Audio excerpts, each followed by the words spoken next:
I'm Casey. And I'm Tyler. We are the Element. We've hunted all across the country, spent a lot of time out west, scouted a bunch of stuff. We do a ton of map scouting, okay? And today we are going to do that some more. First off, for the map scouting, you're gonna need you some Onyx, so check that code out down there. What is it known for, man? I think mountains? Black gold. Mountains in Spanish, right? Montana's a Spanish word. Oh, that probably is right. Yeah. I thought it was Montana. Montana. That might be, I think that's Joe's last name. Yeah, that's right. Yeah. So Montana is a lot like some of the states that we've hunted, at least on the eastern part of the state. You know, out west, there's a lot more mountains and stuff, but we have spent a lot of time out west. We've seen whitetails there. We're talking about deer today, but we're talking about whitetail deer in specific.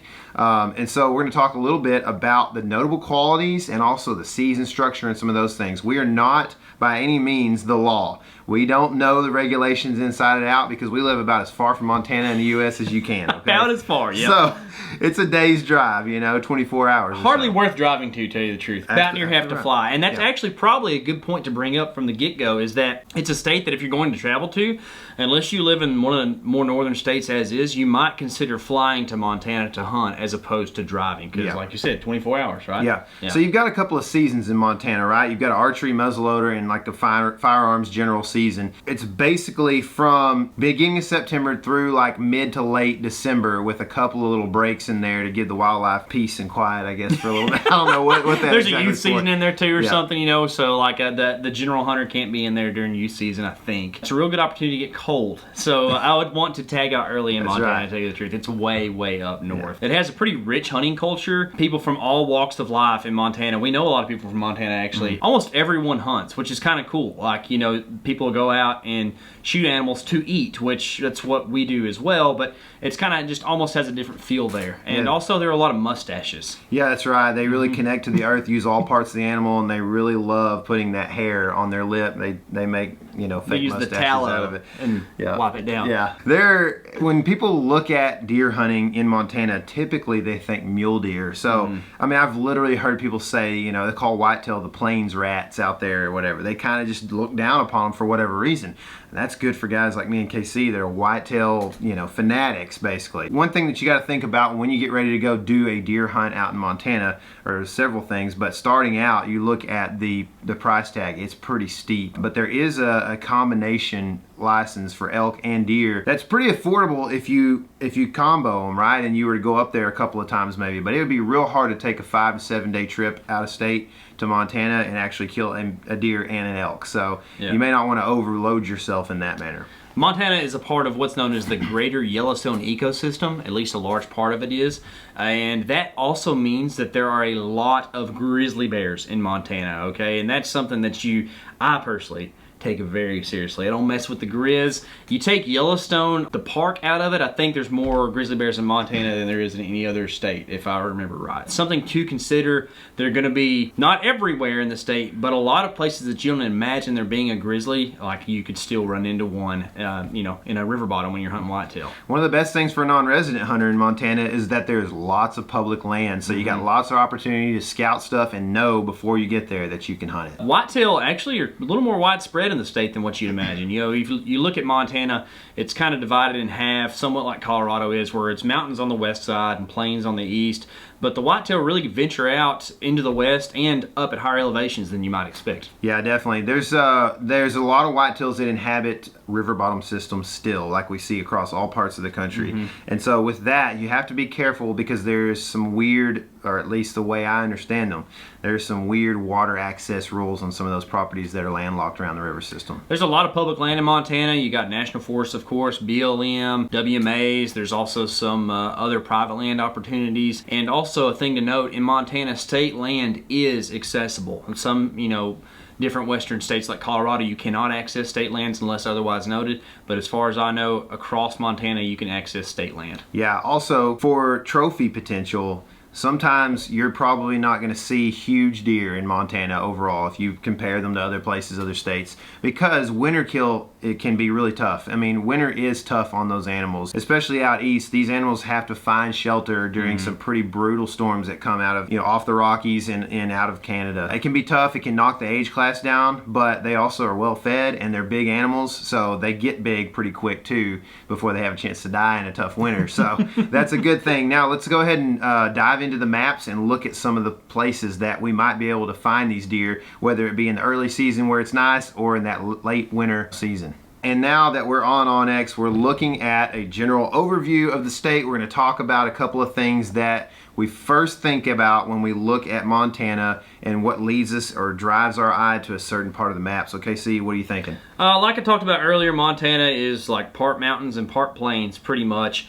But one of the things that's going to define Montana is agriculture and river systems, okay? So pretty much when I'm scouting deer and looking at the map, I'm looking for areas where agriculture and river systems meet public land. It's pretty broad and pretty simple. Yeah, I think you can find also some of these deer that live in, now I put urbanized areas, but that could be like a lake up in the mountains that's a few miles outside of town. I know personally we saw a really nice buck at like 7,500 foot elevation, and that's a whitetail that was near, you know, on a nice road that led out of a nice city into a lake where a lot of people recreate, right? And so these people are kind of what, non-consumptives maybe you might call them. So they're not really bothering deer, and those deer get used to living in those areas that have maybe cleared roads, that have, you know, browse vegetation that they can reach, and also around lake systems that have also the same thing, browse vegetation that they can reach. So I think that helps benefit those populations that are in maybe more obscure areas. Another thing to think about too is that Montana is one of the few states that we will scout that actually has areas that don't have whitetail in them at all. Okay, so onX actually has a species data layer. It's actually pretty handy. I have mine turned on here, and you can see like these little places in these river bottoms out here in the plains where, you know, the river bottom is really where the whitetails are inhabiting, and out here it's spread out a little bit more throughout the hills. But you'll have places like, you know, up here in this Grand Tetons or whatever this is. I think, isn't that right, or what's that? No, Livingston Range it looks like, Lewis Range. Yeah. Anyways, there's not going to be any whitetails in that range. So just keep that in mind. You can't hunt there. It's a national park. But like other places, there won't be whitetail even if it's like good-looking habitat. Yeah, for sure. So with that in mind, we're going to look at a couple of things that pertain to the pre-rut, the rut, and the post-rut, like we usually do in these videos. So pre-rut, you know, personally, I'm thinking this state has a lot of alfalfa in it. That is a great pre-rut food source, and I'm going to look for deer that are moving out of maybe river or creek bottoms back and forth every day, very patternable into an alfalfa field. I think in this case, with the way that the culture is in Montana and it being also a very early season, I think you can see where like hunting close to the road is not a big deal. I think you can hunt very close to the road depending on, you know, where you're at, and potentially be in good shape still. So I'm looking at this area right here, and we have alfalfa, as you can see right here. Now this road goes right through these alfalfa fields, but I think that, like I said, being close to the road is not that big of a deal. This is also really remote country, and you can tell that deer are moving into that alfalfa by looking at trails like this right here. Straight down so to this it. looks like Russian olives. Tons of trails right there. I didn't even notice that in the first time I put the pin. So obviously that that's public right there, but this isn't. So you got to be careful. I don't know what the laws are on retrieving your deer, but try to shoot that sucker before he gets, you know, past you or whatever. If he's going out to food that night, or vice versa in the morning, let him come back onto public and shoot him as he goes past so that he'll run the right way, right? And quartering away shot's not a bad one either. So there's lots of trails right in here, as you can see. I think these Russian olives and all this right in here is going to be like cattails or you know, higher grasses that get some groundwater. And basically, I mean, not a whole lot more to explain other than just, look, that's a great trail. That's a great trail. You could probably shoot both of them from one of these trees right here if you could set up. You know, I mean, there's a bunch of possibilities here. So same thing over here, hunting this tree line.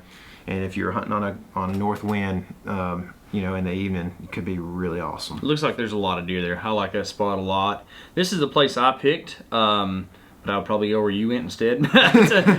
This is pretty nice. I think there's a decent amount of alfalfa north of here. There's going to be some mixed in right here in some of these hay fields. This is what's called block management land, which is public land. It's private access. BLM, right? Yeah, block land management.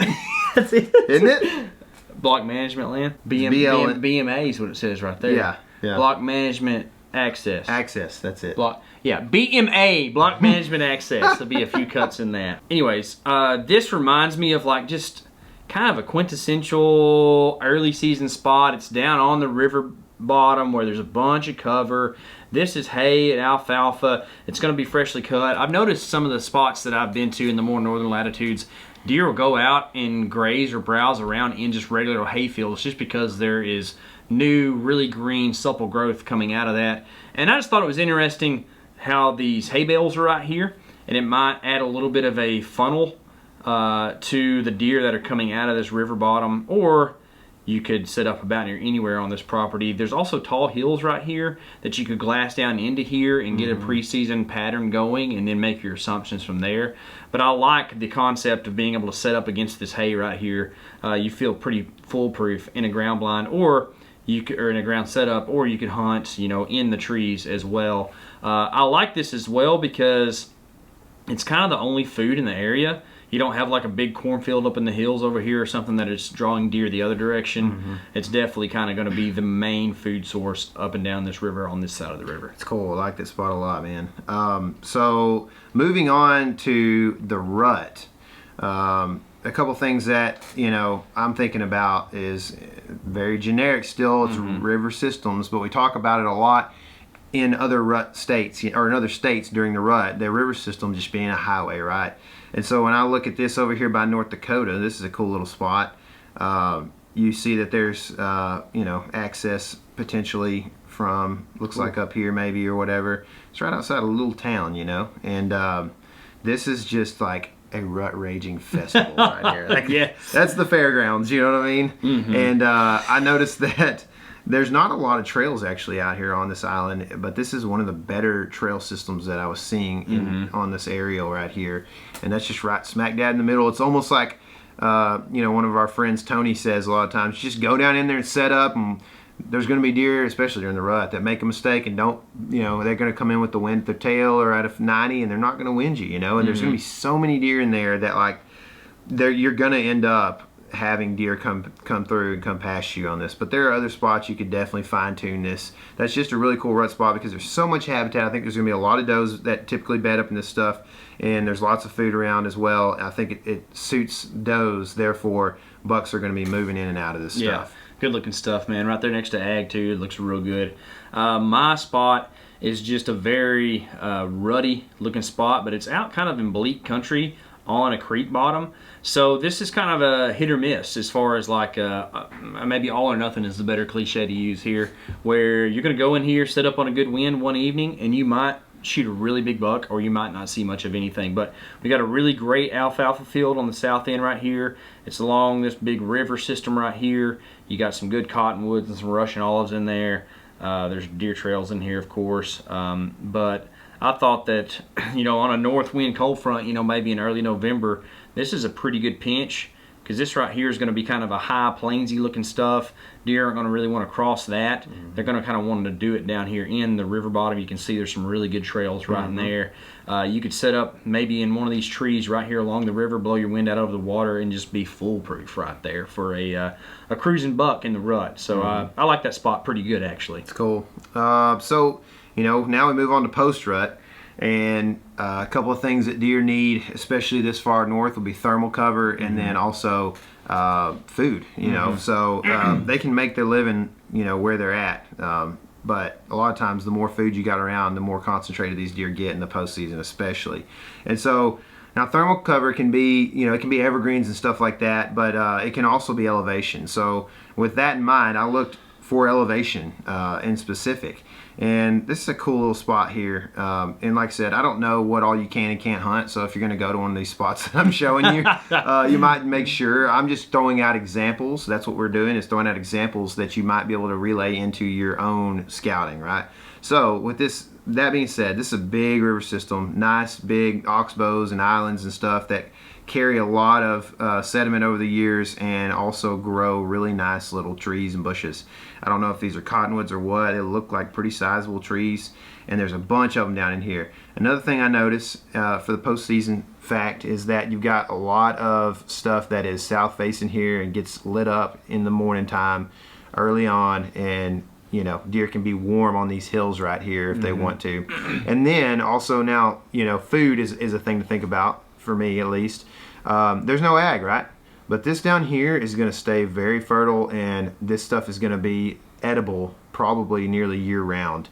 Especially if you're getting like a lot of your snow is blowing in from the north. This is going to protect a lot of this green grass right in here. So just some things to think about. I think you're going to still have whitetails that spend a lot of time down in here eating stuff that gets protected by these big old trees and by the big hills as well. I picked a spot pretty similar to that, but it's way over on the eastern side of the state. It's almost just like the place that you showed us a while ago, but it's actually a different place. But you know, this would be great in the rut. You kill deer preseason too, but I'm going to make a postseason point about it at least. Not a lot of cover except for in the river bottom, especially in late season. You know, it's going to be brushy down in here. You're not going to have any leaves on things, of course, but there's just a really good opportunity for this to be thick. Maybe have a little elevation. You can see all these trails cutting across the marsh here, going up to this agriculture that's out here on some of the private. So a great, you know, late season spot. Another spot too, just to kind of give a different point, would be this place here that I'd picked out on state ground. You've got hay fields and alfalfa around there and some hills up in here. Late season food is a big deal, right? So this is a spot that you can see there's two creeks that come together right here. It's kind of around a road and some other stuff, but I've been in parts of the country where you don't realize how deep these little creeks can be that are kind of in the middle of the hayfields, and it makes a really good, like, secluded out of the wind spot for deer a lot of times. Like where these cottonwoods are, it might be 10-15 foot deeper than what these hay and alfalfa fields are up here. So again, you know, maybe just a little hole. Might need to do some glassing right here. That's another good thing about this country, is that in the late season you can go and glass some of these ag fields and see, you know, maybe there's snow on the ground too, and you can just see where deer are coming into the fields and really make some good moves because of that. Yeah, I've really been into complimenting people lately, and that's a great spot. But I like your shirt even Thanks, more than man. that. Where do you get something like that? Man, you have to look for some people who are really, really into whitetail hunting. It just so happens the elementwild.com is the place to find those type people with those type shirts. So this actually is a buck that Tyler killed. I like to represent him a lot. This is a giant buck that he killed on public land in Illinois, and you can get this shirt and a lot of other cool ones on the elementwild.com. So remember that, and remember, this is your element. Live in it.